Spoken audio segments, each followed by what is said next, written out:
Hey everybody, welcome to the 4K Lowdown and Turner Fan 77 present By the Numbers, where we take new releases, we review them, and love them or hate them. We tell you what we thought. I am your host, David, aka the 4K Lowdown, and my co-host is Turner Fan 77, aka Rich. What's going on, brother? We are the Faces for Radio, and that is what we're going to name our podcast as we move forward. So if you look for that in our bios and things like that, that'll be showing up very soon. Brother, how you been? How was your week? It's been shitty. I ain't gonna lie. No. A little stressed. But things are back on track.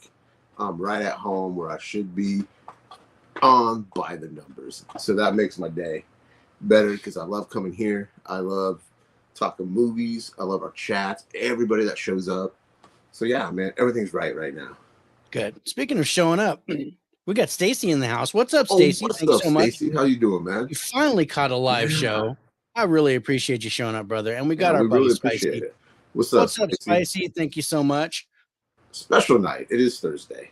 It is. It's a special Thursday night edition of By the Numbers because yesterday, we had another live stream that we were on. You unfortunately had to work. Yeah, I had to miss that. So that left me alone to be roasted by Nate and Alex from Geeks and Flicks about our show. But they do love our show. We love their show. Yeah, we do. So we like to do a lot of crossovers. But yeah, we did a nice, we called it the Flash Mob, where we all talked about the Flash. And I'm donning the Flash garb tonight. So that's going to be one of the 5 movies that we chose to talk about tonight. And I gotta say, I liked parts of all the movies that we did. There are some tough watches. Oh man, in this group, there were some tough watches.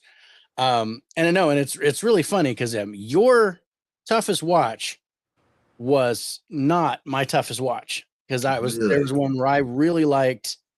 That I liked more than I thought I would, and you didn't like it. So we're gonna get to talk about that. But I mean, I would say 2 out of the 5 here, awesome. I was really impressed. Yeah. But yeah, the other 3 were there's one I had higher hopes for. Yes. Because the trailer looks fantastic. The trailer looks great. And I think I know which one you're talking about there too. I was really expecting more out of it. And actually I was expecting more out of all 3 of those. And I didn't get it. Yeah. But there were things that I liked, like I said. So let's see.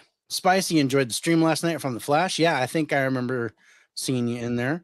I'm gonna check it out. Good to be here. Did get to the Flash yesterday. Nice. Awesome. It's okay, buddy. So I got a new kitten for my son. Oh, I was gonna say. That one's not making as much noise. Yeah, here's my new. Oh, a little orange tabby, nice. He wanted to name. It's a girl. He wanted to name her Godzilla. Okay. Because he loves Godzilla. So yeah, if you hear her squeaking around, that's Godzilla. That's Godzilla. Nice. Yeah. So that's my special guest for tonight. Special guest, Godzilla. Welcome to the show, Godzilla. Very playful. Oh, that's my toe, buddy. You can't do that. So I'm going to definitely check out the replay on Geeks and Flicks. And if you guys haven't seen it yet, go watch it. Because from what I'm hearing, it was a fun and great show with great discussion. Because Nate and Alex always do good shows. I have not seen one show that I haven't enjoyed. Exactly. I agree. They do great It's their stuff. energy level. Yeah. And we went 2 hours. And that I think that's unprecedented for Nate and Alex. Usually they're really tight with their show. Yeah. But we went over 2 hours because we just got to talking about it. And there was another Alex in there. I finally got to see Evan face to face for the first time. I think that was the first time I've ever seen him. See, I've only seen him once when he did Collector's Cave when Alex was doing that. Okay, yeah, I missed that one, Yeah. but yeah, Stephanie was in there, Awesome. and it was a lot of fun. That's what's cool, buddy. All right, so as we do, we take these 5 movies, we watch them, we score them, and we're going to talk about them in order from 5 to 1, how they are ranked by score. Mm-hmm. And What's up, Harrison's Harrison? on. What's up, Harrison? Thanks for joining us. So let's get to our number 5 movie, the lowest average score of the two of us, and that is Consecration. Oof. So I am going to tell you something right now. Move myself. I was, before the show started, before I logged in, I was trying to figure out. I don't remember watching this movie. I remember it being boring as hell. Yeah, I don't know. This movie was just terrible. I am glad I didn't have to pay for this, because I would have been pissed. I would have called Voodoo. I'd be like, hey, can you refund me? Because this shit sucked. Well, I bought it. I will say that is a great slipcover. That is a great slipcover. It is. Okay. I kind of liked it. I had fun with it. Now, yeah, it's slow. It's like molasses in winter, slow. But before you get started, remember though, because me and him disagree on this. Yeah. All films are subjective. All films are subjective.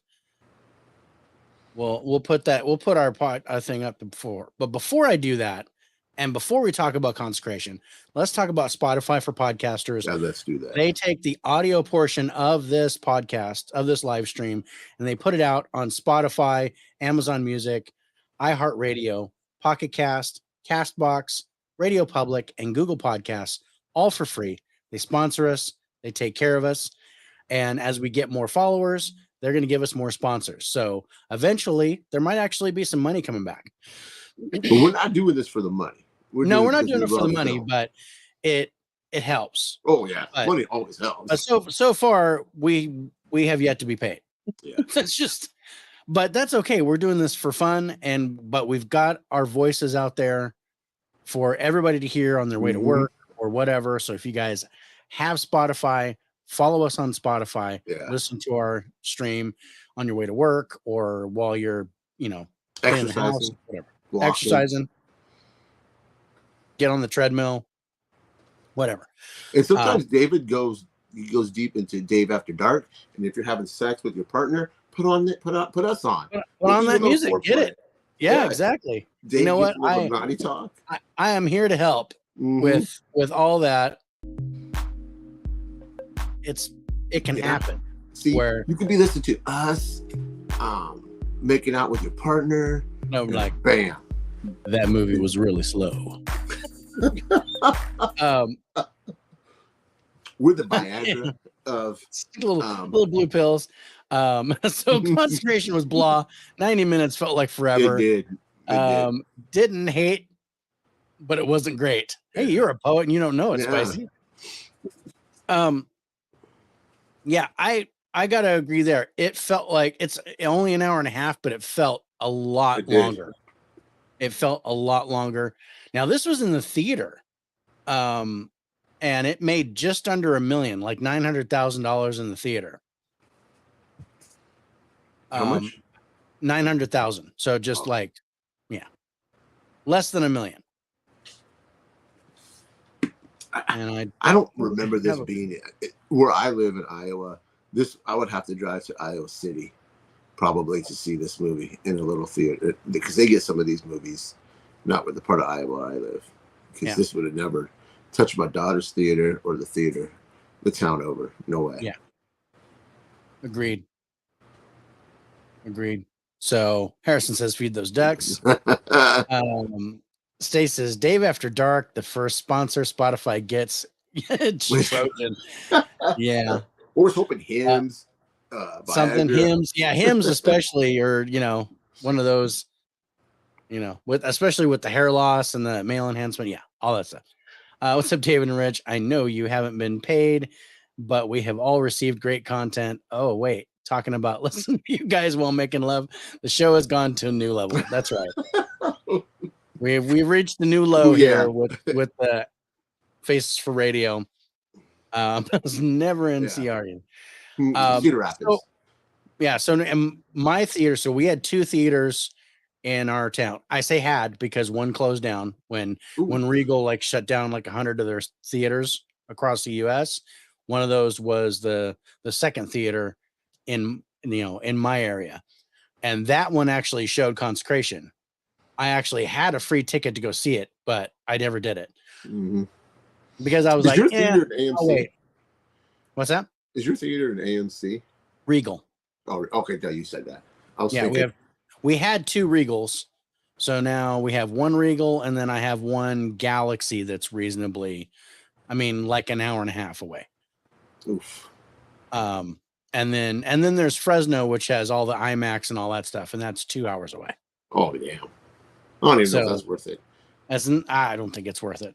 I've got a free ticket for Dial of Destiny on IMAX, and I'm like, I don't know if I want to go because it's 2-hour one-way drive. Yeah. And but I've never seen an IMAX movie before, so yeah, me either. I don't know. I don't know if that's the one I want to pick to be my first IMAX movie either. Yeah.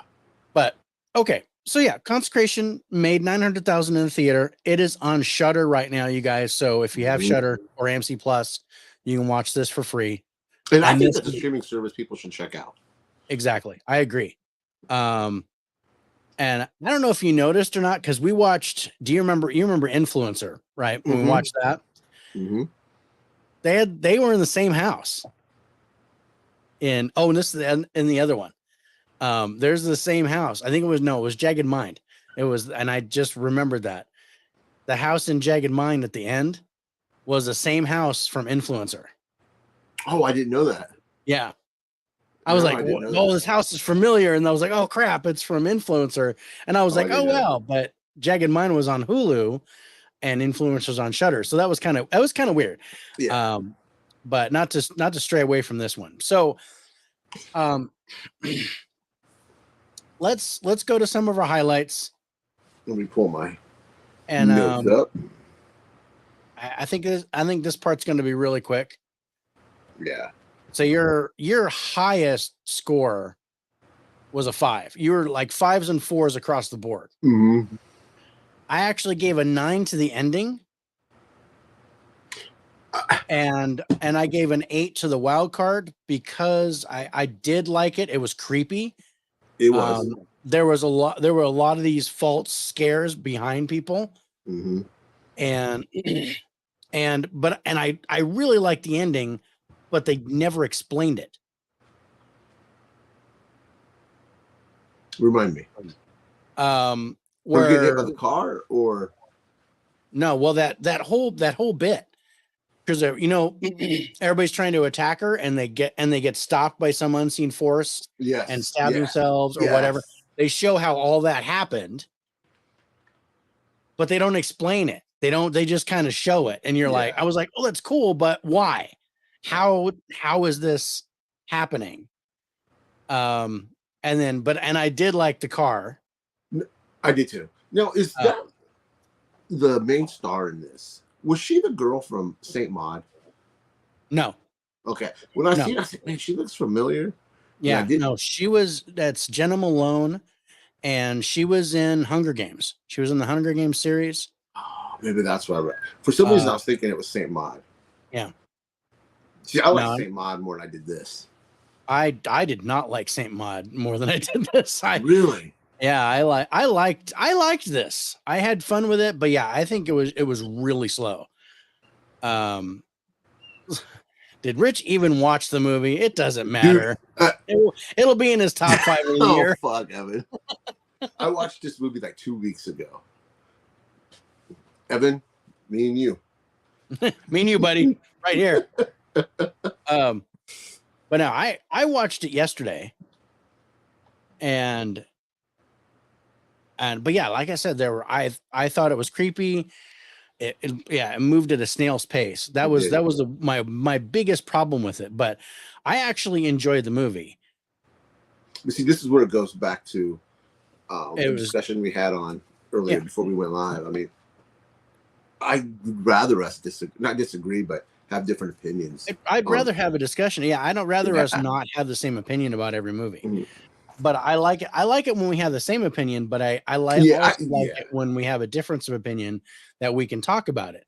But I saw by your score and I'm like, oh, Rich didn't like this movie. Oh, I did not like this movie at all. But I think I snorted myself awake at one point too. Smack. But yeah, so Jenna Malone and Danny Houston. Danny Houston was the priest guy.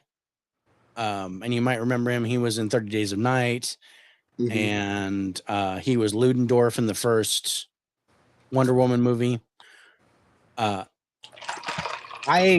Those two actors did a good job. Everyone else, I completely forgot about. Maybe the Mother Superior, I liked her. Yeah. The detective was a waste of time. But I liked it with the ruins and the stuff like that. And they made this whole thing about this relic. And I liked how that came about. But it just, the way they wrote the script and the way they did the story, I think failed. Yeah. For me. So I could have given this a way higher score if they'd have tightened it up and made it, instead of given more jump scares and things like that, as opposed to just creepy stuff with like things in the shadow and this and that. Give me a little bit more than that, and make it make it exciting. Give me something. Just put something down to get the heart rate going a little bit. But that never happened. It was just like, oh, that was creepy. Oh, that was weird. And then, okay, that was creepy. And then, yeah, that was creepy. And then, oh, I like the ending, but why? Do you remember Hulu used to have this? I don't know if they still do it or not, but they used to have this series. But it was a movie series where they'd show horror movies or like genre movies, and I think or some elevator movie was a part of it. But this movie kind of felt like this was kind of made for streaming. I don't know. This just felt like this would be in that Hulu series. Yeah, I could see that. It makes sense. There's a part of me that wondered why this came to the theater at all. Yeah. This seemed like something that was a straight to Shudder. Yeah. Thing. But I don't know if they saw something else in it that we didn't. I didn't think this was good enough to make the theater, and I guess neither did the public, because it didn't even make $1 million. And I didn't see a budget on it, so I don't know how much it cost to make. But looking at the scores is interesting, because IMDb gave Consecration a 5.2 with 2,100 reviews, which I think was a little higher than I expected. Mm-hmm. Rotten Tomatoes critics score 42% with 59 reviews. That's about right. That's about right, because they don't like horror movies or anything like that. And then audience score 32% with fewer than 50. That's about right.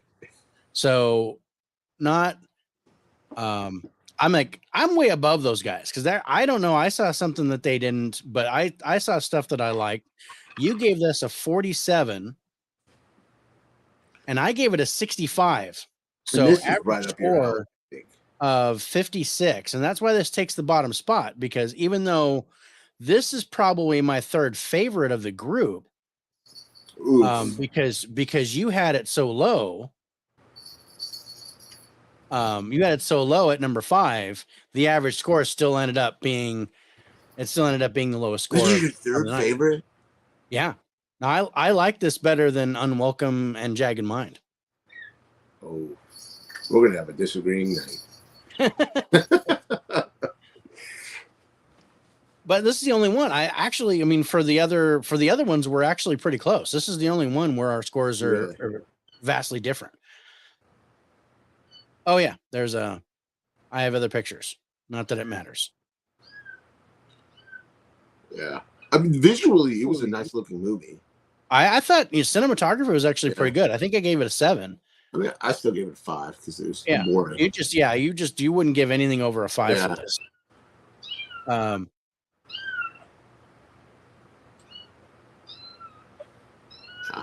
Meow. Rich ruining everything with his low scores once again. Oh man, Evan. See, I'm telling you, Evan knows what's up. He does. He can read me like a book. He's like, Rich is like, Dave picked this. Screw this movie. I'm giving it a low score. Why did Dave pick this? I gave a low score to my movie I picked. Yeah. Hey, what's up, Mike? What's up, Mike? Thanks for jumping in, brother. Appreciate tomorrow night at 8:30 Central, maybe 8 o'clock Central my time. I'm not quite picking up. I'm not sure what time. We're doing a Kevin Smith show, and we're watching Chasing Amy. Cool. Just a heads up.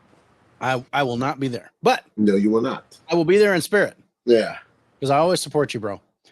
I will like to say I was good on Geeks and Flicks. You were good on Geeks and Flicks, brother. Everyone else was picking on you, Rich. That's okay. I deserve it. I deserve it. Oh, hell yeah. Let's go. Yeah. No, Evan kept quiet. I was like, really, Evan? I was almost going to point it out. You should have called him out. I should have called him out on it. We know where's the love from Evan, because he didn't say anything. But I mean, Alex and Nate were like begging on you because we had Rich, but he couldn't be here. It was just. I want to watch that replay. I want to do it tonight. It was really funny. It was a lot of fun, and then they were like, they were trying to get you in trouble with me.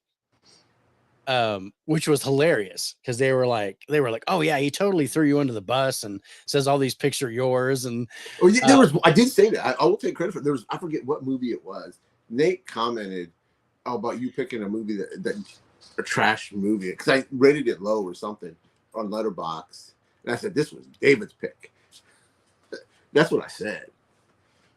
Yeah. Evan's a professional. He only picks on Rich to his face. That's the way to do it, bro. That's the way to do it, Evan. I appreciate your professionalism. All right, let's move on to our number 4 movie. Unwelcome? Nope.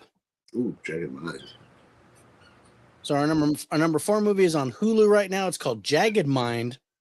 And this was one I had higher hopes for. Yeah. That's what I figured. The trailer looked pretty good here. It did. But again, they don't. And it wasn't like they didn't explain it. They kind of explained why or what's happening, but I don't know. It was stupid. It was. I'd have rather her just been a narcissistic bitch and abuser than the route they took. And I'm calling this a supernatural thriller because that's what it was. But the trailer doesn't behave like that. The trailer kind of leads me to think it's psychological. Yeah. And I was like, as a psychological thriller, like a single white female, good. Kinda. Yeah, this would have been good as a psychological thriller. I don't know what to say about it. I was like, I was liking it, and then I got bored really quick because it was doing the same thing over and over. It was really really repetitive. They really doing the same thing one too many times. Yeah, one? No, that was after the third one. It was one too many times. They were like, it was over and over and over and over again, like the worst part of Groundhog Day. We'll leave Groundhog Day out of this. I know. Because I know you don't like Groundhog Day. Yeah. So when I watched this, I was like, why did Rich pick this? Because this reminds me of Groundhog Day. I didn't know it was like this when I picked it. I thought it was, like we said, a straight up psychological thriller about someone. This was really interesting because they take they take a toxic relationship and they turn it into this poor girl reliving this over and over and over. Yeah. And then, you know, like she's got amnesia. So yeah, I was like, okay, is this a chemical thing? Is this you know, how is the girlfriend, for lack of a better word, how's the antagonist doing this to this girl? And their answer was like they Well, didn't they just say they thought it was dementia at first?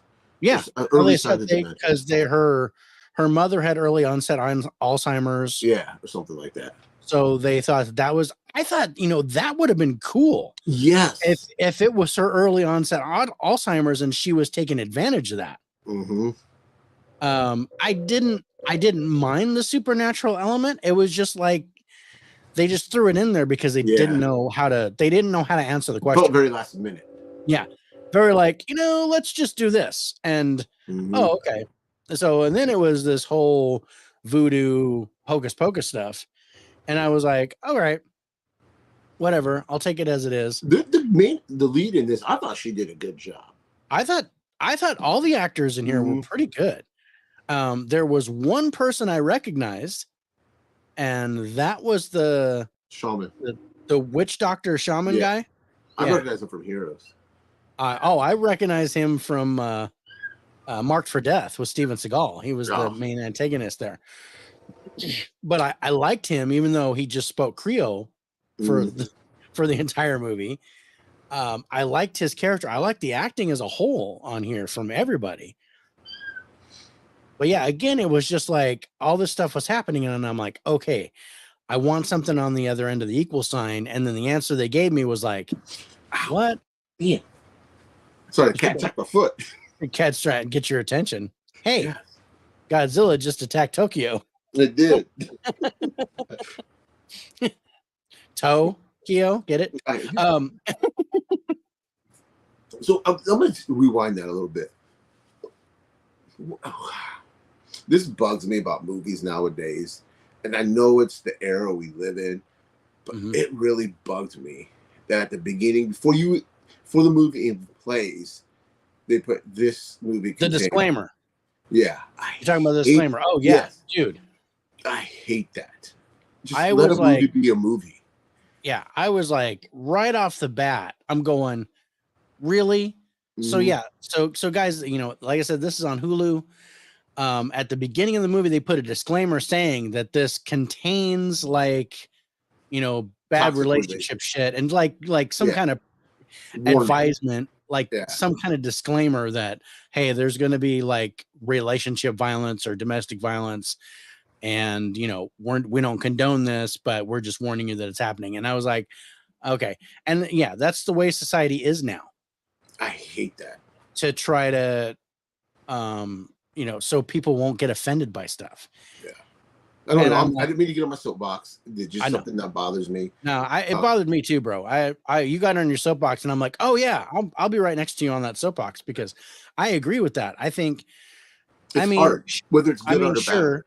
But and then bad art. It was, you know, it's not Picasso, but no, you know, it's a movie.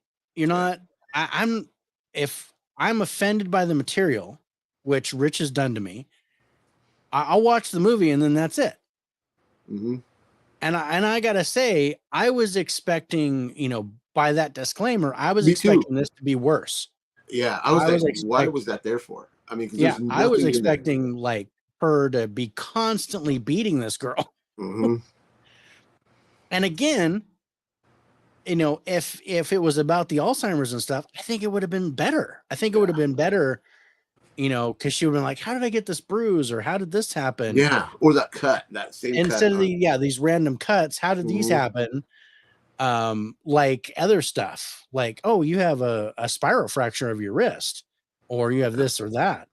And she's like, well, I don't know because I don't remember anything because of the Alzheimer's. I think that would have made for such a better movie, having it as a psychological thriller as opposed to this supernatural made up crap that they did. I still liked parts of that supernatural bit. I'm not taking it away from that. I'm not taking it away from it. I just think it would have been better the other way. Me too. But we're on. Sorry. All right. No, let's take a look at some of our highlights. Pull my notes up. Let's see. Your biggest thing. So you gave an 8 to the plot. So yeah, you liked the trailer. I gave that a 7. Other than that, you're pretty much all 6s and 5s, but another 8 for the story. And I gave the story a 6. I think, because of what they did there with how they answered the question, I had some problems with that. Otherwise, yeah, we're 5s and 6s. You gave a 4 to the music. I gave a 6. I gave 7s for acting and plot and ending. Because I liked how they ended, but it was predictable. Once they answered the question, I kind of knew what was going to happen with the whole crystal thing and all that. But I don't know, it's not bad. This one checking out. This is one I say if you have Hulu, check it out. Maybe, yeah. I wouldn't go chasing for it, but if you're bored, if you're bored, it's not a horrible watch. It's not great. And I wanted to say that about Consecration too. I liked the movie, but it's not good. Yeah. Same here. There were things that I liked about this, but it's not good. Yeah. So IMDb gives Jagged Mind a 4.2, but only 269 reviews. So it's very, very few people have watched it. Rotten Tomatoes critics score 70%. I think that's really high, but only 10 reviews, and audience score of 67%. Again, I think that's really high, but less than 50 reviews. You gave this a 56, and I gave it a 59 for a total score of 57.5, and that takes our number 4 spot. Evan, he scored my pick higher than I did. So take it.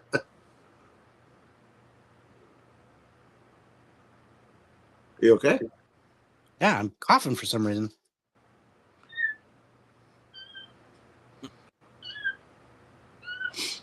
Meow. Oh, before you get going on that, I loved your Cribs video. Guys, if you haven't seen his Cribs video, that's fucking cool. Go check it out, man. It was pretty fucking cool. I'm going to tip my cap to you. That was pretty good. Oh, thanks. And I did that like spur of the moment and tried to edit it in time because they were like, they put it on the Collectors Club. They were like, hey, could you do a video about the stuff that you collect for the Collectors Club? This is Mega Mike the Movie Man, Puck's Pop Culture Cafe, Convicted Cinephile, and Tim Talks Talkies. They have this little group that they do. Yeah. So it was pretty cool. So, Rich, when David rates low, it's because he knows best. Oh, damn. Evan, I love you, brother. It's fun. Oh, Evan, I love you too, man. All right. But anyway, so they asked me to do this video, make it like 2 or 3 minutes long. And I'm like, sure. So I did this and I'm like, you know what? I'm going to do it like MTV Cribs and just kind of walk into the house and do the stuff and show all the things. So yeah, it turned out pretty good. It was pretty cool. I want to do a better one, but I kind of liked it. So I was like, I'm going to put that in as my, like when you first go to the channel, the first thing you see. Yeah, so that was a lot of fun. And thanks, Mike. Yeah, be sure to hit that like button if you haven't already. Give that a slap. And also subscribe to both of us if you feel so inclined. Turn your notifications on so you can get more content like this. I have, like I said, a couple more movie. But yeah, I thought she did a good job. Yeah.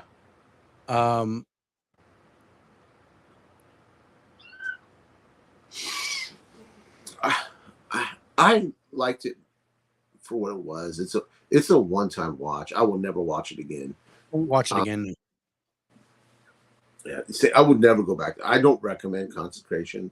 He does. Because yeah, I honestly don't know if I would. I think I would see Consecration again. If I needed to fall asleep, maybe I'd put it on. Maybe put it on, get a little, get a little power of Christ, and then go to sleep. So, all right. So let's move on to our number 3 movie for this week, and that is Unwelcome. There's some of this movie I liked. This I felt like I've seen this before. I don't know. There were similarities to something else that I've seen. Yeah, I don't know. I'm not sure what the deal is here, but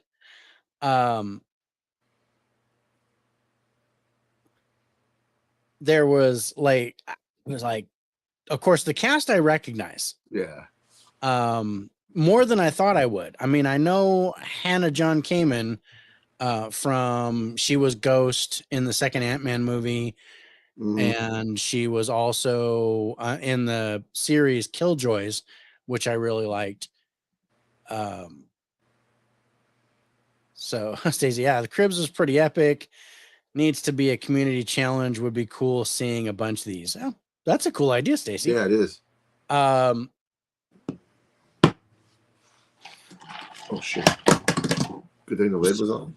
At least you didn't pull a Dave. Yeah. But this was weird. I'm not gonna lie. This was a weird movie. The trailer was good. Yes, that's another thing. I like the trailer. The trailer does not doesn't really address what the movie is about, and I kind of like that. Yeah. Red hats. That's what they were called, right? Red caps. Yeah. Red caps. Okay. Yeah. So this actually had a theatrical release, domestic and international. Made a total of $328,000. Wow. And I was like, oh, okay. I don't even remember this being in the theater at all. I'd never heard of this movie until you recommended it. Yeah. You bought this, right? I did.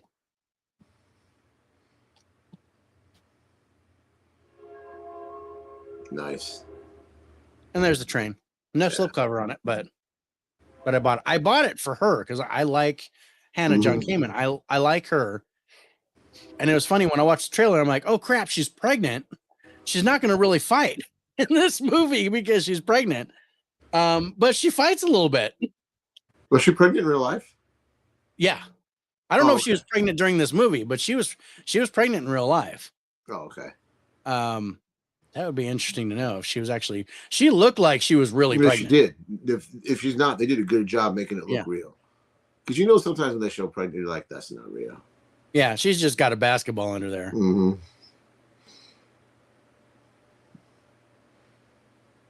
Yeah, I couldn't. Can't tell. I'd have to go and look it up. But anyway, but yeah, I would say that she looked legit pregnant in the movie. She did. Her walk even suggested she was pregnant. The way she sat down and got back up, she looked like she was carrying weight. But and then when I kind of like this. It was me too. It like I said, it's not a good movie. It's not well made. It's got, and I hated her husband in this movie. Oh, he should have been dead. I would have killed this. I was like, oh, you pussy. Yeah. I thought, okay, now, he's going to fight back, and no, he doesn't. Dang it. I forgot to read the synopsis of the other ones, but, so basically this reads: married couple Maya and Jamie escape their urban nightmare to the tranquility of rural Ireland, only to discover malevolent and murderous goblins lurking in the gnarled ancient wood at the foot of their new garden. Yeah. So, I mean, you're looking at this cover and you can see the shadow. So basically they're talking about red caps, and that's not leprechauns. That's, they say goblins. A red cap is a gnome. Well, see, that's what I thought too, but so, and I guess maybe they didn't want to say it like that, but a red cap is a gnome. That's usually like when you have your gnome in the garden, it usually has a red cap on. All right, Evan, go have some dinner. I don't know about him staying on his best behavior, but at least he won't get in trouble if you're here. Yeah, if you're no, gone. damn. So yeah, hopefully we'll see you when you get back, brother. But anyway, so basically they're living in London, and some dudes break in, beat the crap out of him while she's pregnant, and but they don't lose the baby. This guy's aunt dies in Ireland and leaves him the house. So they moved to Ireland thinking, oh, it's going to be more tranquil. We're not going to worry about people beating us up, crap like that. So they move here and they go, and then this lady who was like, kind of a fixture in the town. She's like, hey, your aunt used to leave offerings to the Red Caps, and you guys need to continue doing that. Otherwise, they're going to start killing people. Wow. And they're like, well, okay, you're full of crap, but all right, fine. But lo and behold, the Red Caps are real. Stuff's going on. Yeah. Then you have the help that comes to help fix up the house. Yeah, I don't know what was up with that family. Yeah, but they deserve what they got. Really grossed me out. There's some great gore in this movie. There was, but this is not gory. What I'm talking about. No. Isn't that dude that's taking a shit on the toilet? And he takes her vibrator and he smells it. And he licks it. Oh, he licks? I thought he sniffed it. No, he sniffed it and then he licked the tip of it. Oh, that makes it worse. I was like, oh, you bastard. And basically he just leaves it in the toilet. He doesn't even flush. He just leaves it there. He didn't flush. Because the wife comes in and goes, oh. Yeah. Flushes the toilet. Yeah. Oh man. And then you had, is it Hodor from Game of Thrones? You really sympathized with this dude until that one scene. Yeah. Dude. And that's the big one. Yeah. The special needs brother or whatever it was, the big giant one. Yeah, I've never seen Game of Thrones, so I don't know. But yeah, you sympathize with the guy because you think, oh, he's he's mentally challenged, and his basically was being abused by his dad. Yeah. So she's trying to befriend him, and then it goes off the rails. Yeah. Like really quick, and you're like, oh shit. And then they don't show anything. All of a sudden, she appears back at the house. Yeah. Like something happened, and I'm like, okay, what happened? Yeah. And then they kind of show it later, but interesting. I liked some of the risks they took here. I do too. And I didn't enjoy the dialogue. I think the script is really low. But the practical effects are good. Yeah, the goblin or Red Caps. The Red Caps are pretty good. Yeah. I mean, they were CGI. Oh, I thought it was practical. I thought there was a lot of CGI going on. I think I actually read something about it. Or they did something like the Snow White and the Huntsman, where they took the dwarves because they were actually regular sized people and they made them smaller. So it was like, so the superbly crafted Red Caps were not puppets. They were played by actors, Paul Warren, Rick Warden, and stunt performers, all wearing costumes and practical goblin heads. According to director John Wright, they were shot on double-sized sets, which gave the illusion of people who were half the size. Rather than use animatronics to animate the leads, they added CGI motion capture faces. That was the thing. So their faces were CGI'd. I mean, they looked good. I thought they did a pretty good job with the little knives and stuff. Mm-hmm. I thought that was kind of cool. I was like, okay, I kind of wanted it to go again. It was starting out to behave like a psychological thriller, to where like it was all in her mind because she was pregnant and all the stuff was going on. And I would have liked that. But then they flopped it and it was an actual like a monster type horror movie. Yeah. And I kind of like that. The only problem is the quality is not there here. But I liked what they did with what they had. Did you like that old lady? In the I guess the queen of I didn't understand. Was that it was the baby that they took? That was the baby they took. That's what I thought. Spoiler. Spoiler alert. They took a we baby. don't know what's what. Yeah. But Yeah. I don't think this is a big deal to spoil. No one's gonna rush out to see this. This is not something to go chasing after. I mean, again, this is on Shudder. Yeah. So you guys can watch this anytime you want if you got Shudder, or if you're silly like me, you can buy. I think I paid $12 for this, so I'm not disappointed. I'm not disappointed. For $12, it's not bad. For $12, I paid $15 for Consecration, and I'm a little more disappointed in that. That's like $10 too much. Even though I like that one better, I thought Unwelcome would be one that I would watch again first. Most definitely, because it doesn't actually move that slow. It moves pretty fast for what it is. It's not a long movie. What's up, Del? What's up, Del? I was just talking about our show coming up, our High Five next month. That's going to be a lot of fun. And also, I'm going to be on Movie Swap with Del on the 17th of July. Awesome. On Del's channel. So that's going to be a blast. I can't wait to do that. He's already picked my movie, but I haven't picked his yet.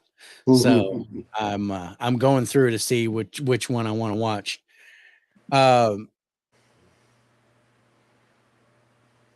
Everybody's saying hey to Del. Let's talk about our highlights for Unwelcome. We actually both gave an 8 to the plot. I thought the trailer was really good here. One of the best ones that we've done this week. And then otherwise, a lot of 6s and 7s across the board. Acting, ending, story, script. We're kind of either one of us has a 6 somewhere, and then I actually gave a 7 to the wild card because I thought the practical effects and the gore were really good there toward the end, so that bumped it up a point for me. I ain't gonna lie, I did chuckle when they're coming in the roof, going after that family. Yeah, I knives down from the roof. Yeah. And the guy goes, and it's like this. It's like a little. That made me chuckle. That was funny. And then the dude hit him with the club, knocked him into the bed, and he was all, and then threw the knife in his leg. You know what? I do recommend just if you're bored and you have Shudder. This is the one I would recommend of those three. This is the one that I think is worth more of a watch. I think it would be more appealing to a wider audience. I think, my opinion, I like Consecration better, but I don't think that would appeal to as many people. I think this is the one that I would recommend over all those three, just because it's got a different variety. It's faster. It's funny. Chuckles. There's good gore. It's got kind of a diverse thing to where it's covers a couple of genres. So this would be the one to watch. Oh, I'd love to, though. Yeah.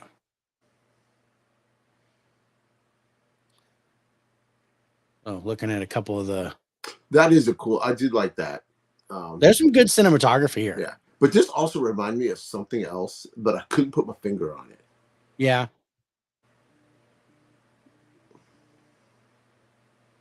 And that was the point. The very end. I think they went too far. With the gore and the blood. Well, with the skull and the and I was like, I liked where they were kind of worshiping her. And I was like, okay, cool. And they could have like just brought him back and said, hey, you're just in time. And then look, I'm a mom now. All the red caps work for me.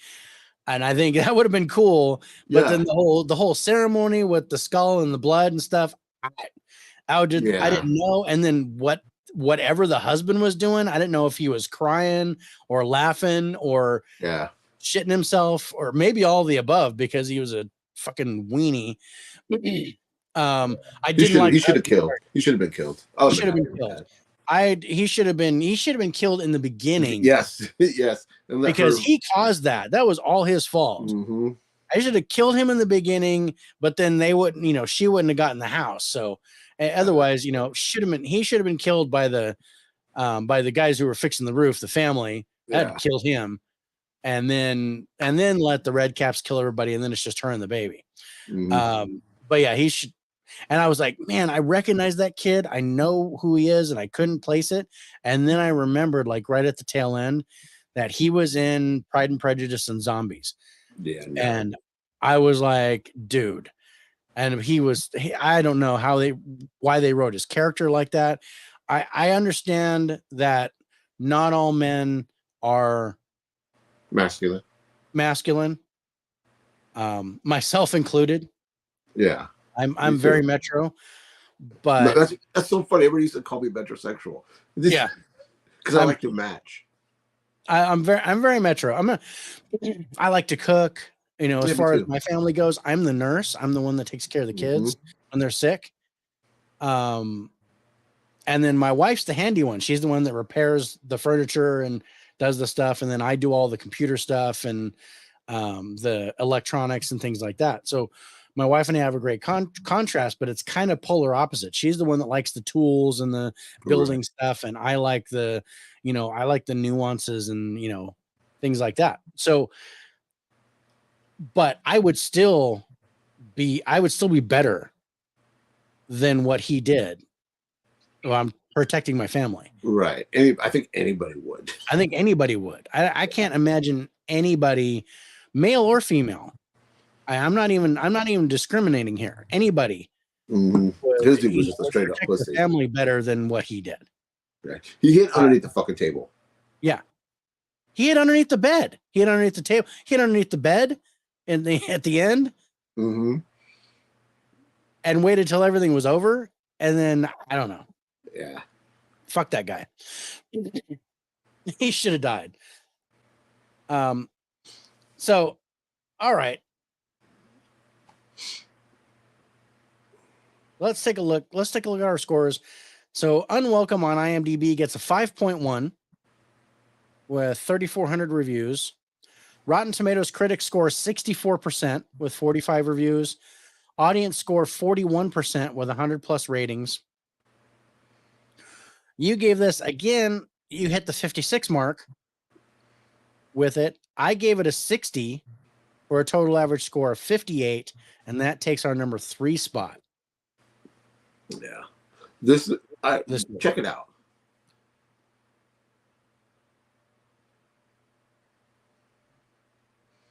I don't think it's a matter of masculinity. I think it's more of a matter of only caring about yourself. Okay. That's true. Yeah. Yeah. I know. I would have thought, you know, because after that first time, you know, he's working on the bag, and he seems to be. Yeah. He seemed to be more masculine, or he seemed to be more combative. That would be the word I would use. But then he turned around, he's still wimped out. Yeah. His fight or flight is flight. It's flight. It's flight or flight. Yeah. There's no fight or freeze. Yeah. You might freeze. I don't know. But I think you could do better than this movie, but you could do a hell of a lot worse. This is probably one that's worth looking at. Yeah. All right. So let's go into our number 2 movie of the week. And that is The Flash. Yeah. So The Flash is in theaters now. You know, stars Ezra Miller and stuff like this. There's a lot of controversy behind this, especially with Ezra Miller and the personal crap that he did. I'm really surprised this movie even got made. Not for what he did, but I mean, for as much rewriting that went into this movie, how many directors? I think they went through like 4 different directors at one point. I'm really surprised this movie hit theaters. It should have came out like 8 years ago. This was in production. Think about this. Before the Flash TV show aired. This movie was supposed to come out the year the Flash TV show aired. That's how long this movie's been in production. Wow. Isn't that crazy? and they still hadn't finished some of the CGI and stuff. They still weren't done. Yeah, and they were like, let's just put it out. Yeah, I mean, I think the director did a great job for what he had to work with. Yeah, Self-preservation and being selfish. I definitely saw that. Didn't have a chance to see Flashlight. That's okay, brother. Yeah, we won't spoil anything. No, but if you have time, check it out. It's not a terrible movie. I think the first half is great. Yeah, this we don't get a finished Batgirl movie, but to shoot and edit this to get it out, fuck Ezra Miller and Warner. Yeah. Well, before you say Warner, okay, this was done with the old head of Warner. This was before Discovery took it. So Discovery had to do what they had to do because they were stuck with it. They were hemorrhaging. Yeah, they were. Yeah. The first half of the movie's great. I had fun. I think Ezra Miller, he did a fantastic job playing two versions of himself. Yeah. I think he's a great actor. I love him. I think he's a fantastic actor. He's just not a good person. No. I mean, I hope he gets help. Everybody deserves a second chance. Yeah. I hope he's truly, honestly getting help. But definitely check out. We need to talk about Kevin. I think that's what it's called. And Perks of Being a something like that. We should talk about Kevin or something like that. That's a tough watch. It is. Yeah. It's a good movie though. Perks of Being a Wallflower would be my pick of his. I think Ezra Miller was fantastic in that. No, go ahead. I'm sorry. No, it's fine. Let me pull up my notes because I have a list of notes for this. Because, like I said, I was going to be on last night. Yeah, I enjoyed it more than for what it was. Definitely liked it more than I thought I would. That's good. I didn't like it as much as I thought I would, but I did like it. So it had has a $200 million budget, and so far it's made $142.7 million. And it's been out less than a week. Yeah, it's not going to make its money. Perks is great. I don't think it's going to make its money. Perks is great. Yeah, I love Perks of Being a Wallflower. It's Andy Muschietti or whatever, something like that.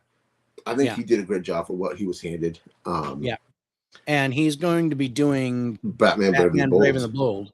And I think he's going to do good for that. I think it's going to be good. Does is downright brilliant in both Perks and Kevin, but not a good dude. Yeah. Right. And I've got to put that aside. Yeah, and you have to. And when I watch this movie, because I think a lot of the hate for the movie comes to being hate for him. Yeah.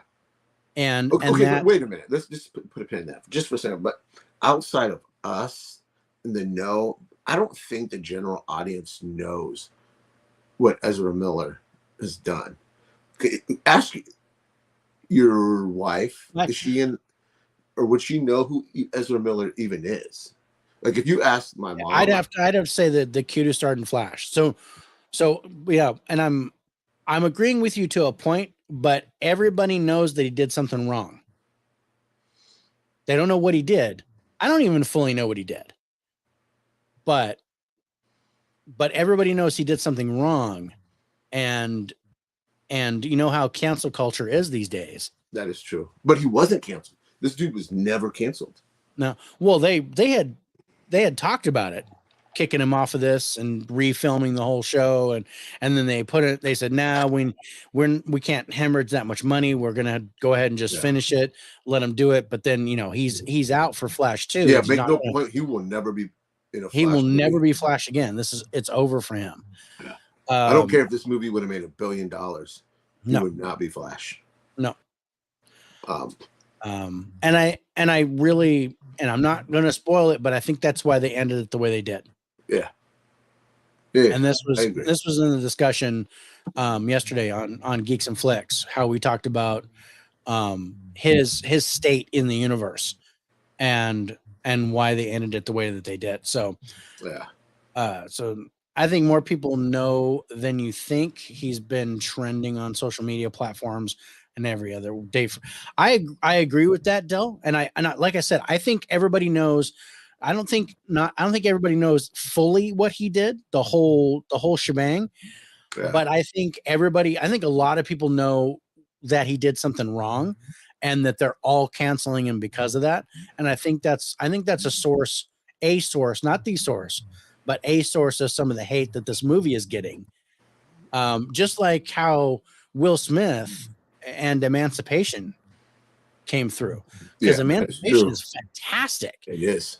But people hated on it right away because it was Will Smith, and there was the whole slap thing at the Oscars, to where they've pretty much canceled Will Smith out. Yeah, I think he actually had a chance for another Oscar nomination. I agree.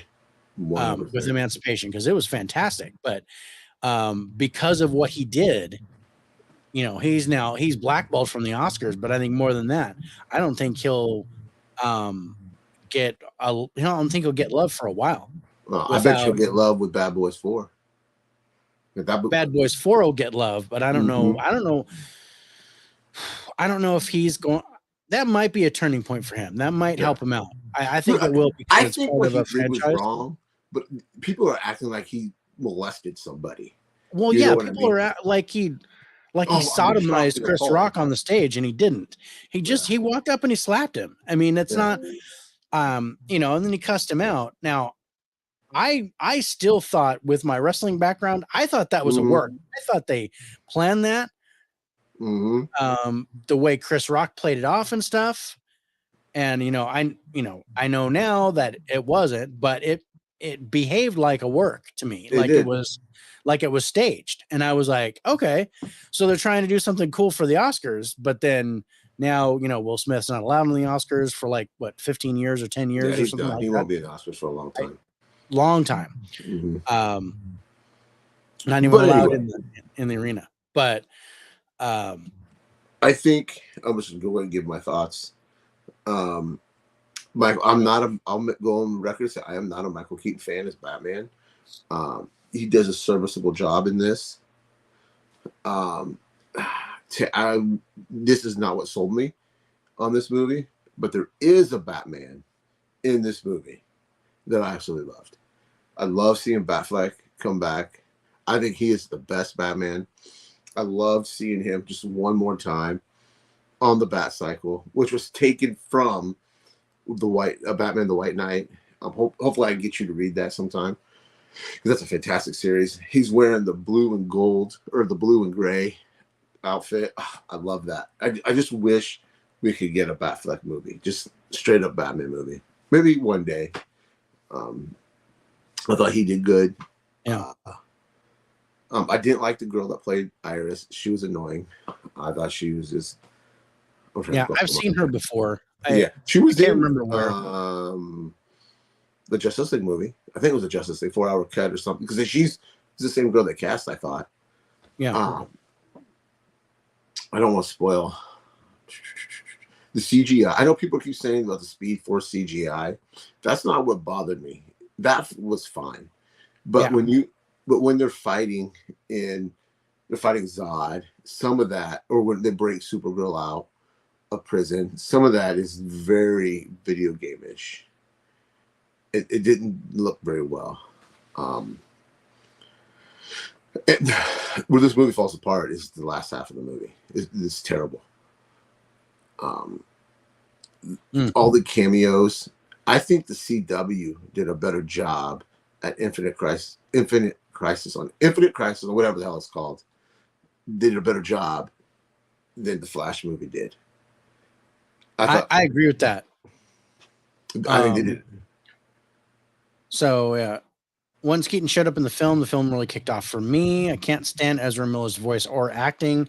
So 2 of them drove me crazy, but it got better when Keaton entered the picture. Evan says Flash Easter eggs and all cameos were the best part of the movie. Well, see, not for me. Matrix Revolutions level of animation for me. Okay.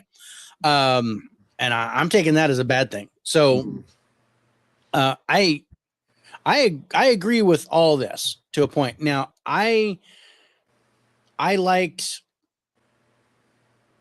the first part and I liked the second part, but for totally different reasons. I did not like how they did the whole Speed Force and the back in time stuff. Yeah. I didn't like that. But I'm, as a 4-color universe, I'm like, okay, but I thought they did a better job with the time travel stuff in the series that they did here. Yeah. And I think they could have done a way better job with the antagonist. Yeah. I think that should have been something else. Yeah. I think that would have been, Reverse Flash or whatever. I think the antagonist could have been better. And as soon as I saw what was going on, I knew exactly who that was. So I enjoyed the whole Zod battle and everything. I didn't like Zod as the antagonist here. And this, there was no feel here. It was just kind of, there's no conviction for him. I think they should have done a different bad guy. But I get it. They're trying to kind of replay something from before. They wanted to replay Man of Steel with something else. But my high point was Supergirl. I loved awesome her in this character. She was amazing. She did a great job acting. And I know this wasn't supposed to be like that, but I really wanted this to be more like Flashpoint. I agree. I would have been happy with that. And I liked Michael Keaton, but I personally wanted Michael Keaton to be Thomas Wayne. I didn't, and I'm okay with it either way. Or something, Ben Affleck or whatever. I wanted Thomas Wayne. I didn't want Bruce. And that's kind of a Flashpoint thing. I wanted it to be Thomas Wayne. I ain't gonna lie. I popped when that person got out of the car. I think that was I think that the best part of that ending, the end of that back half of the movie was that person, because I didn't see that coming. Somehow, no, me neither. That was a big surprise. I dug that. But like I said, because of the person you see coming out of the car at the end, that's not the same universe. Yeah, yeah. I mean, that's where you're like, okay, now I know Ezra Miller's not going to be back. But I think they could have. They knew their. They knew that Ezra Miller was going to be out. So why not introduce the new Flash?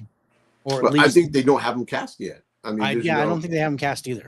There's probably no.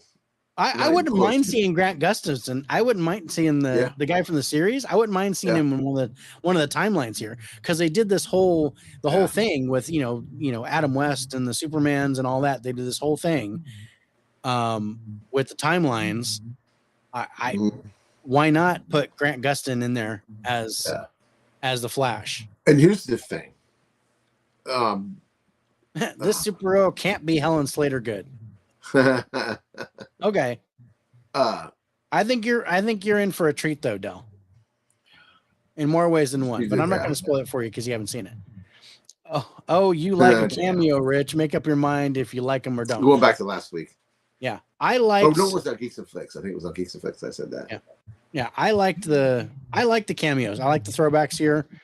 I mean, the CGI wasn't that good especially in the first scene with the hospital, but I can look past all that. I don't care. Like the Joss Whedon Justice League. I mean, the whole lip thing bothered me, but I didn't let that kill the movie for me. So I have my concerns all across the board with the CGI, but that doesn't deter me from the fact that this was actually a good story. It did. It's a story, but we've seen at least 3 times now. I mean, but I'm just gonna go on record. This isn't a Barry Allen story. They write Barry Allen like he's Wally West, because Barry Allen is not jokey. He doesn't make quips like this character the Flash does, and that's something that bothers me. As soon as I seen Barry Allen in Superman versus Batman, and then Justice League, because it's not Barry Allen. You might as well just call him Wally West or even Bart Allen. Don't call him Barry, because it's not. Yeah. But yeah, I gave this. I originally was going to give this a 3-star on Letterboxd, but I gave it a 3.5 because of Ben Affleck. I just love that scene. I think the Batman scenes were the best. I didn't like Michael Keaton's all that much because it just felt like I liked Michael Keaton's fight scenes. Those were dug fine. It, bro. I thought those were I didn't really like his cool. dialogue. It just felt like he was. Let's get nuts. It felt very. Okay, I'm gonna do all my greatest hits. Yeah, that's kind of what it was. It was I didn't like it that. was It a brought nostalgia nothing bit new. with the. But I kind of like that. I dug it. I know you're not a Michael Keaton fan, but I am. Michael Keaton's my Batman. Right. And so this was really cool to me. I just, I didn't like how that ended. But for what it was good. I was a little bit higher as far as what I thought of the movie. But let's go to our highlights. So you gave before 10. You do that, I Oh. did read an interview with the director. He said the director's cut is 4 hours. Yeah. And there's like 4 different endings they filmed for this movie. Yeah. Well, yeah, because I know for a fact that one of the endings was with Henry Cavill. with Henry Cavill and Wonder Woman showing up and Gal Gadot in the end instead of Bruce Wayne. Yeah. And then there was another one with like just the regular with Batfleck coming out or something like that. I know of at least 3, but yeah, they must have done some alternate endings. The MCU effect is that every superhero has to be a quippy wise ass unless they are deathly right. Yep. I agree. Barry Allen is more like 1980s Spider-Man, funny but more serious and detective type stories. I agree with that. Rich, if you speak bad about Keaton, I'm going to get nuts. All right. Can we go to the highlights now? Yeah, let's go to the highlights. All right. So going to the highlights, you actually gave 10s to the cast, the plot, cinematography, and the wild card. I gave 10s to the cast, cinematography, and wild card, but I gave a 9 to the plot, and then we both had 7s for story and script. We both had a 6 for the acting. Music, you went 6, I went 8 because I like some of the music.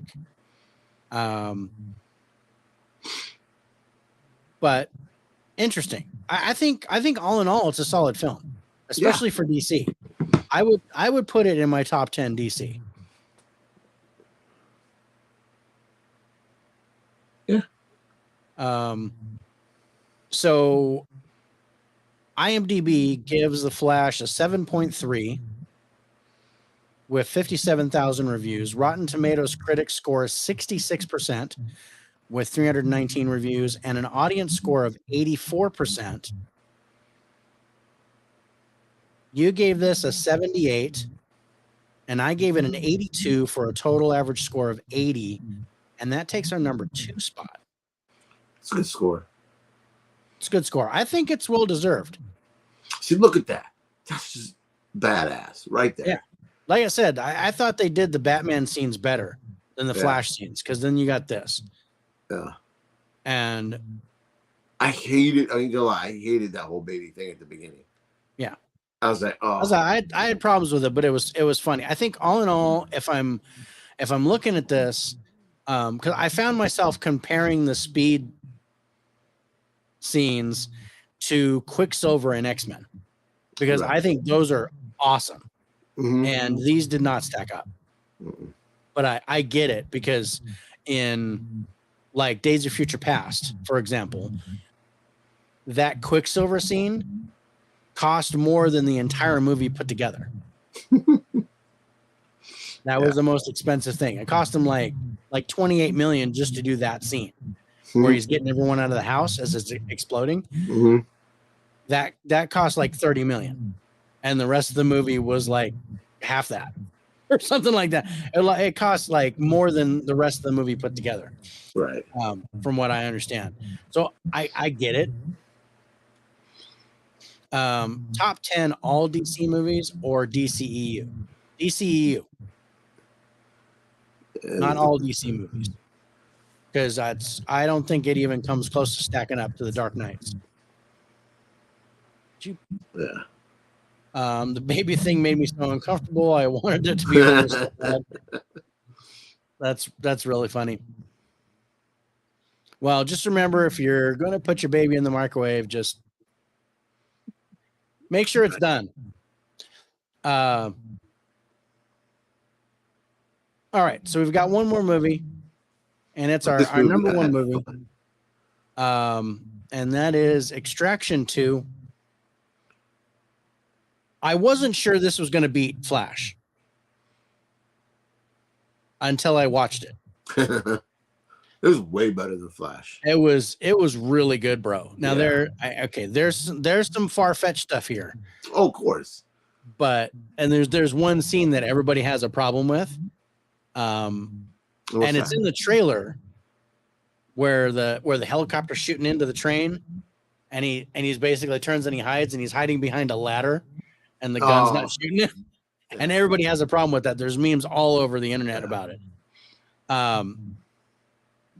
But Extraction 2, this is the sequel to the first movie, Extraction. So if you haven't seen it, definitely watch the first one. Because that's so then you get an idea about the characters.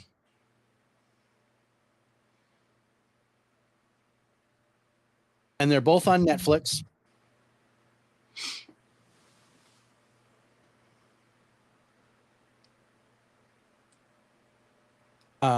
So it's lost my place. So it stars, of course, Chris Hemsworth.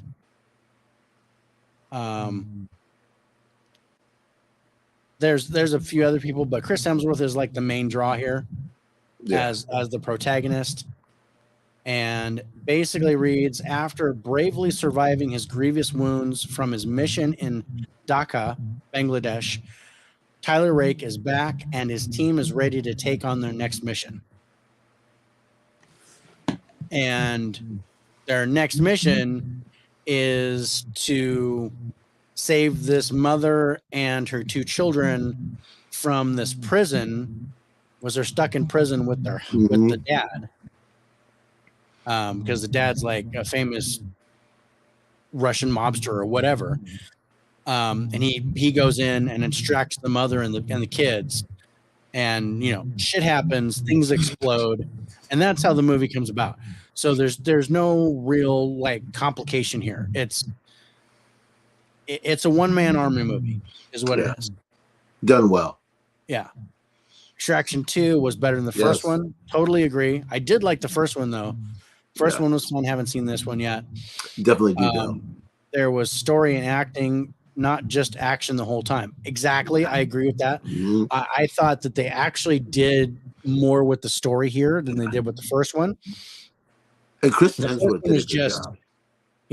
He's just fighting, and you're like, okay, cool. But I mean, I actually thought at the end of the first one that he was dead and there was not going to be a sequel. Yeah. He was dead. But they play it off like Fast and the Furious to where, oh no, he wasn't actually dead. He was clinging on to life. He was clinging to life. He did die for like 4 minutes, and then we brought him back. But something drove him to come back, and he needs to find out what that was. Yeah. And that's kind of one of the lines from the movie. But I gotta say, and I hate to butcher her name, but her name is Golshifta Farahani. His partner, the girl. She was awesome. She was in this, and she is beautiful. She is. Now, she was in the first movie, but I can't say that I remembered her from the first movie. I think she was on the other side of the bridge. Yeah. But her and her brother, mm-hmm. who are now main characters in this movie, were in the first movie. Because I think they were talking over the radio. Yeah. I gave points to the cast because of that, because I was like, oh, shoot, these two were in the first movie, but I don't remember them as anything more than just like sub characters. Right. They really had more to do here. And the girl, she was amazing. I thought she kind of stole the show for me. I thought she was probably the biggest surprise here. And she really caught my eye when she was like talking to him and stuff. When they actually started getting into the story, I was like, oh, wow, she's in love with this guy. Oh, yeah. She is absolutely in love with him, and she will do anything for him. But he doesn't see it. He's completely oblivious to the fact. And they really touch on that here, but they never say it. You can feel it. You can Well, sense doesn't it. the gangsters bring it up? Yeah, something like, oh, your girlfriend, blah, blah, blah. Because they saw it, because she just showed up at the end. And he was like, no, stay here. I'm going to be Thor, blah, blah, blah. And, but I don't know, the action scenes, and I gotta tell you, so there's you guys, there is a long shot action scene here that goes over 21 minutes. And it's part with the train and all that stuff. The whole Prison Break thing is one long shot. Yeah. And it's fucking awesome. It's one of the best action scenes I have ever seen. Remember, guys, this is a Netflix movie. This is a Netflix movie. Yeah. This could have been in the theater. I would have watched it. I would have watched the Russo brothers made that deal. Yeah. And I think because the first one was straight to Netflix, I think this one could have been in the theater. This one, I think the first one could have been in the theater too. Yeah. I think the first one could have been in the theater. It wouldn't have made as much money. But I think because the first Extraction was an actual good draw for Netflix, that this one could have been on the big screen. Yeah. I think there was enough budget to it. Oh yeah. Even though I couldn't find a budget on it because it was straight to Netflix. I didn't want to punch that kid in the face though. I ain't gonna lie. Oh, the older brother? Yes. Yeah. Stupid ass. Sometimes you kind of knew it was going to happen because he's still like devoted to his dad and blah blah blah. And without that, there wouldn't have been that extra confrontation. That's true. But I really dug, and this is why I like this better than The Flash. I thought they really did a good job with the story and the script here. I thought they did the action is top notch. I rolled my eyes in The Flash. This exactly. I didn't roll my eyes. Spicy goes, instead of Extraction 2 in theaters, we got Consecration, right? Consecration and Unwelcome go to the theater, but not this. Yeah. And this was 10 times better. Oh yeah. Their scores. It's, dude, I love this movie. This was a lot of fun. This might be my streaming nomination for the Lowedown Awards. That's what I was thinking too. It's gonna be really close. Or Hunger. It's tossed. Hunger's right there. I think because I think you're gonna pick one of those and I'll pick the other one. That's I think where we're gonna go with it. And there's something that comes out and blows us away. Yeah, this is one that definitely blew me away for sure. I was just like, man, that was good. I did not expect it. I was smiling when I was watching this the whole time. So yeah, and who picked this? You did. I just want to make sure that I don't pick just stinkers. Yeah. This needs a physical release. Absolutely. Yeah. I would love a 2-pack here. Yeah. Give me Extraction 1 and Extraction 2 on 4K. I would buy that shit. With Dolby Atmos. Better be. Yeah, give me that sound. Because the gunfire in here was amazing. It sounded great on Netflix. Yeah. Oh man, it sounded great on Netflix. Yeah. And them helicopters and stuff were going. I was like, oh shit. Yeah, you could hear it behind you. I was like, dude, that's awesome. Yeah. Dude, yeah, the sound in here was awesome. It was. I can't say enough about this. This was a kick-ass movie. This is the one out of all 5 to see this movie. Rich picked this. Dave only picks garbage. All right, Nate. I see So you. Nate, you were giving me a hard time about liking this movie. Remember, I said I like this more than Flash. Remember that, Nate? This is a good movie. Rich did not pick this. I picked this. Did not pick this movie. I did pick Consecration, and I feel bad. Did pick that. I feel bad. I did pick Unwelcome. I don't feel as bad about that. No, Unwelcome. It's worth a watch. Yeah, but this was okay. Oh, Nate. All right, You like those Nate. Indiana Jones movies? I know that was that dude in the hat and the whip. Who cares? You can fast forward anytime the action stops, and you'll be fine. No. I love all the ball breaking on these streams. Why you gotta bust my balls? Right. But Nate comes on, and it's just a whole bunch of haterade, is all it is. Yeah. Fucking Nate. But Nate's picking He's the on best me. thing, Evan's right? picking on you. What kind of show are we doing here? It's the Faces for Radio. That's what we're doing. That's right. I love that name. So, yeah, God, I don't know what else to say about this movie. I like the Russos did a great job writing it. They did. And Sam Hargrave directed it, and I thought it was solid. But did the Russos direct or write? Would you say they wrote this, right? They wrote this. Okay, now what was that movie with Captain America and Ken from the Barbie movie that you like so much? It was a Netflix movie, I think. Oh, Gray Man. Yeah. Yeah. Was that directed or written by? I know the Russos were involved in that. Yeah. Yeah. Because I think this is the first Russo movie I've enjoyed since Endgame.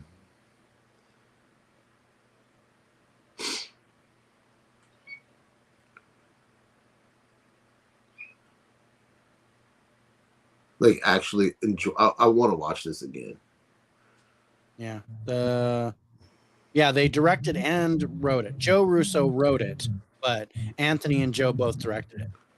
I see. I didn't like the Green Man, right? Gray Man. Gray Man, yeah. I see. I didn't like that one. And what was the one before that they did?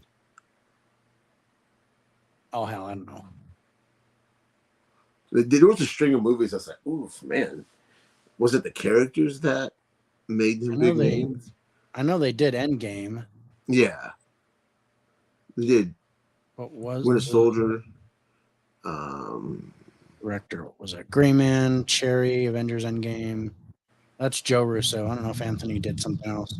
The Cherry was the Spider-Man movie. They produced the series Citadel, which I'm liking. Everything Everywhere All at Once. They produced that. I forgot about that. Meow. It's okay, buddy. Okay. Those of you who turned in late, that's Godzilla. That is New my cat? Godzilla. Ugh. Got my son a kitten. He loves Godzilla, so he wanted to name his cat Godzilla. Let's see. Okay. So it says Dave sucks. Mo Rich sucks. No, they both suck. Thanks. Don't you go picking on Indie Rich. I'm going to like number 5. Switch to radio so we don't have to see the Cardinals jersey. Oh, I love it. Oh, man. Gray Man. I enjoyed Gray Man and Old Guard. Yeah, Gray Man was okay. Yeah, Old Guard. Just saying, action films on Netflix that is watchable. I like Old Guard. I'm anxious for the sequel for Old Guard. Yeah, the comic was good. Yeah, I'm digging on that. I was digging on that movie. Yeah. Very, very Highlander-ish with the immortal stuff, and I dug it. I thought it was really cool. All right, so let's go to our highlights on Extraction 2. There's a lot of 10s for me. There's a lot of 10s for you. I gave a few 10s, but so you gave 10s to the plot, the ending, cinematography, direction, and wild card. Mm-hmm. I gave 10s to cast, ending, and wild card, and then I gave a 9 to cinematography and a 9 to plot. We both gave 8s to the acting, and it was more, for me, it was more of the subordinate characters than Chris Hemsworth. Yeah, in particular the girl. I thought she was amazing. And the brother was good. And I like the kids. The kids did a good job, even though the boy was a little douchebag. Yeah, I wanted to punch him. But that's what he was supposed to do. And then, you get Olga Kurylenko, who shows up at the end as the ex-wife. And I love her as Taskmaster in Black Widow. And, she's one of my favorites, but she never really does anything like full on. She did The Courier. And I think Stanley Tucci stars with her on that, but I can't remember. But that one was pretty good. He only directed like 5 movies, 2 Cat movies, 2 Avengers, and Gray Man. I enjoyed Old Guard. Kitten noises are confusing my dog. What is that? Lesson we have learned tonight: Rich can see movies and not put it in his top 5. Oh, damn. I don't know. This might make his top 5. No. No. Top 7. Top 7. Yeah, Rich's top 5 is now at 15, you guys. So yes. Smart asses. Like I said in the chat earlier, you're all assholes. That's all I'm saying. All assholes. Especially when we keep booting them off the streams. Oh, you don't want to be an indie? Fine. Out. Yeah. I died laughing. That was so funny. That was hilarious. All right, so let's go to our scores. Oh, I got some pictures for some shots from the movie. See, he was better in this than he was in fucking Thor. I agree. And he's even taking shots at Thor now. And this is part of that long shot. And I think that long shot was just fantastic how they did it. Nate says banned. Top 5 assholes. There we go. Yeah, but we're your assholes. That is true. I'm glad to take your place in the indie stream, Rich. Turner Band 7. Oh, damn. That's good. That's good, Nate. Nice. That's good. Yeah. All right. So IMDb gives Extraction 2 a 7.2 with 46,000 reviews. Rotten Tomatoes critics score 77% with 110 reviews. Audience score 88% with 1,000+ reviews. This absolutely should have been in the theater. Mm-hmm. Rich, you and I both gave this an 84. Really? Yep. Oh, that's funny. And it takes our top spot for the week. Yeah, it was a good movie. It is. It's definitely my favorite of the week. I mean, I liked Flash, but this is my favorite of the week for sure. Flash was good. I thought Flash was good. I'm glad my ticket was free and I only had to pay $5 for my wife. But yeah, I didn't have to pay. I'll buy it when it comes out. I'll wait until it goes on sale. Yeah. Did you see the Guardians of the Galaxy Steelbook that's coming out? Yeah. I will admit that is a nice look. Ow, that's a nice looking Steelbook. Stupid cat. Even the slipcover looks nice. Yeah. I'm excited for Nate's top 5 Wes Anderson movies list. Oh, that movie just looks terrible. I only have one Wes Anderson movie on my top 5 Wes Anderson movies. What is that? There's only one Wes Anderson movie that I've ever liked, and that's Life Aquatic. Nope. I can't stand Wes Anderson. Neither can I. I can't stand his movies. I can't stand the Coen brothers. I have real problems with those. I don't know why, but Coen brothers, I like Burn After Reading, and that's it. I don't think I've ever seen that. It's really weird. A Turner fan needs some ice for all those burners. It's okay. Ice right here, one for each bird. Like I can take it. He can take it. He's got it. I'm right, Mexican. well, that's our People show. grow up in harsh households. I don't know. It was an interesting week. Not the best week. No. Interesting watches. Like I said, three that I would watch again because I'd watch Unwelcome again. Me too. I'd probably watch Consecration again, but it'll be a while. I did like that better out of those three as far as quality goes, but I think Unwelcome was probably the one I'd pick. I'd watch again. Yeah, out of those back three, I would. Yeah. So I'm glad it actually took the third spot. Yeah. Next week, what have we got next week, bro? Next Wednesday, we have Kandahar, which was just in theaters. Yep. Brooklyn 45, which is on Shudder.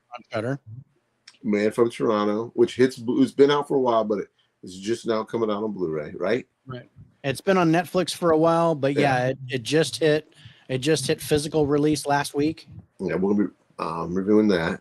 Yeah. 10 Tina on Netflix. Yeah. And then The Angry Black Girl and Her Monster, which is on Shudder also. Yeah. And that's our 5 movies for next week. That's going to be interesting. Mm-hmm.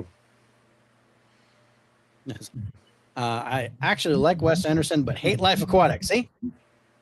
All movies are subjective, Del. I totally get it. But yeah, I'm exactly the opposite. I hate Wes Anderson, but I like Life Aquatic. And I think that makes sense. Yeah. Y'all are crazy. I like Wes Anderson. I like Wes Anderson movies, but let's be honest, he's not very creative. They're all the same type of movies, right? Yeah. That's the problem I have. They're all the same. If you haven't seen Moonrise Kingdom, it's pretty accessible Wes Anderson. I'll take your word for it. Okay. I trust you. Put a pin in that. But yeah, no, next week's going to be a good show. And you guys remember, next Thursday is going to be our season finale of Sesame Street Top 10. We're going to do our last episode of Alphabet Soup, where we took all our remaining letters and the number. We picked a movie from each one. Oof. And it's going to be a top 20. So it's going to be a major show. Yeah, it's going to be a long show. It's going to be a major show, but we are going to try to whip through like the second half of it and just focus on the top 10. Yeah. So the ones that were eliminated, we're out, throw them away, and then we'll very quickly go 20 to 10, and then the top 10 we'll actually talk more about. Yeah. So bear with us. Hopefully you enjoy it. It's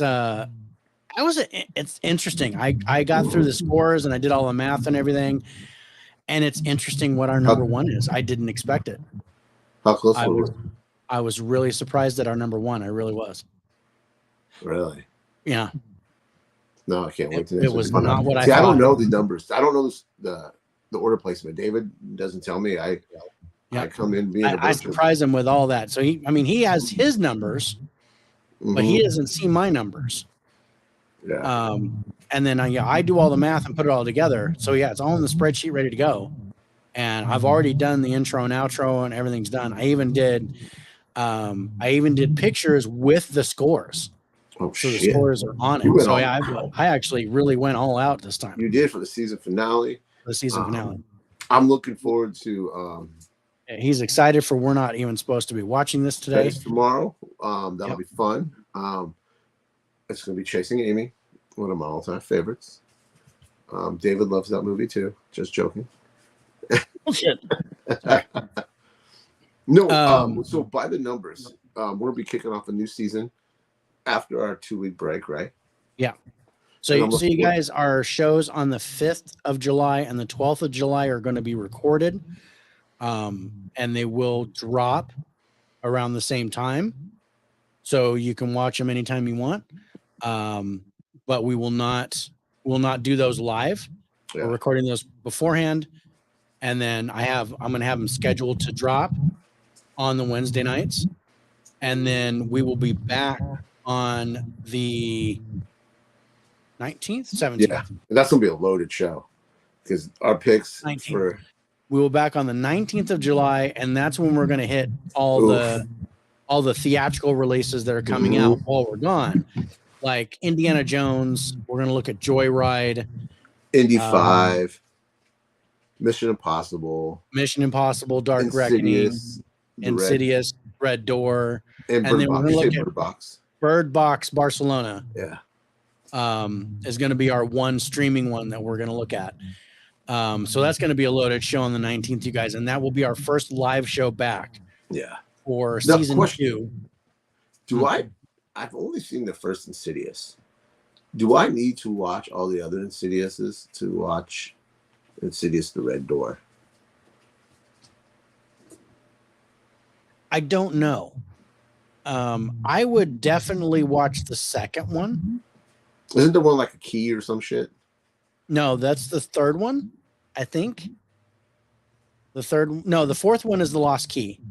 Oh, there's 4 of these motherfuckers? There's 4 there's 4. This is going to be the 5th one. Oh, wow. So the Lost Key is the 4th one, and that's kind of a prequel or something. And then there's a 3rd one with the smoke demon or whatever the hell it was. I don't think you'll need those 2, but I think you'll need the second one, because the Red Door is kind so the demon and stuff from the first movie. So I need to revisit. I think maybe 1 and 2 will be good. Mike's got to head out. Thank you for joining us, Mike. Thank you guys for sharing my posts about the podcast. No problem, brother. We will support you, as often as we can. Dell, thank you so much, brother. Thank you, Dell. I really appreciate you being on, and we'll see you guys later. We're just about to get off here too. But yeah, I haven't seen the Red Door. I've seen the trailer for it, and I really like the trailer.